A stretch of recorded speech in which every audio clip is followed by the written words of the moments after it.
নানা আনুষ্ঠানিকতায় যুক্তরাজ্য জুড়ে পালিত হয়েছে জুলাই গণ অভ্যুত্থান দিবস। দিনটি উপলক্ষে বিশেষ অনুষ্ঠানের আয়োজন করে লন্ডনের বাংলাদেশ হাই কমিশন সহ বিভিন্ন রাজনৈতিক ও সামাজিক সংগঠন। ফজলে রহমান পিনাকের ক্যামেরায় লিপটন কুমারের রিপোর্টে দেখুন বিস্তারিত। জুলাই গণ অভ্যুত্থানে শহীদদের স্মরণে যথাযোগ্য মর্যাদায় জুলাই গণ অভ্যুত্থান দিবস পালন করেছে লন্ডনের বাংলাদেশ হাই কমিশন। মঙ্গলবার সন্ধ্যায় জাতীয় সঙ্গীত পরিবেশনের মধ্য দিয়ে অনুষ্ঠান শুরু হয়।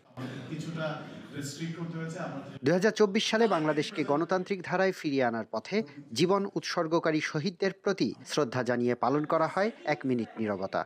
পরে রাষ্ট্রপতি ও প্রধান উপদেষ্টার বাণী পাঠ করা হয়। ঐক্য আছে দুই দেশের মধ্যে, ঐক্যটা আরও বেশি জোরদার হোক, এরকম বিভিন্ন ছোটোখাটো কার্যক্রম আমরা গ্রহণ করছি এবং ব্রিটিশ বাংলাদেশি কমিউনিটির যদি কোনো সাজেশন থাকে, পরামর্শ থাকে, তারাও এগিয়ে আসতে পারেন, আমাদের বলতে পারেন যেটা করা গেলে ভালো হয়।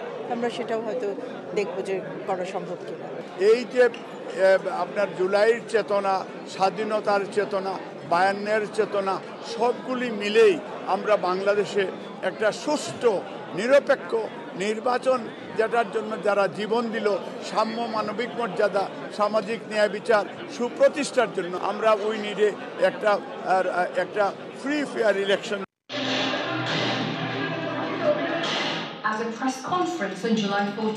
অনুষ্ঠানে প্রদর্শিত হয় জুলাই গণ অভ্যুত্থান ভিত্তিক একটি তথ্যচিত্র। এতে জুলাই গণ অভ্যুত্থানের বিভিন্ন চিত্র তুলে ধরা হয়। ভবিষ্যতে কেমন বাংলাদেশ চান জানান অনুষ্ঠানে অংশ নেয়া নানা শ্রেণী পেশার মানুষ। বৈষম্যহীন, গণতান্ত্রিক, মানবিক মূল্যবোধের, আইনের শাসনের বাংলাদেশ, যেখানে চাঁদাবাজি চলবে না, সন্ত্রাস চলবে না, বাংলাদেশের প্রত্যেকটি নাগরিক সম্মানিত হবে এবং সকলের সমান মর্যাদা ভোগ করবে। আমরা আমাদের নতুন প্রজন্ম, যারা নতুন ভোটার বা আমাদের মতো যত ইয়াং জেনারেশন আছে, আমরা খুশি এই নতুন প্রজন্মের, নতুন জেনারেশন, নতুন বাংলাদেশ পেয়ে। আমরা আগামী দিনের বাংলাদেশকে নতুন একটা রোল মডেল হিসেবে দেখতে চাই। জুলাই হারলে আমরা হেরে যাব। জুলাইকে ধরে রাখতে হবে যে কোনো কিছুর বিনিময়ে। এদিকে আলতাবালি পার্ক সহ যুক্তরাজ্য জুড়ে নানা আনুষ্ঠানিকতায় পালিত হয় দিনটি।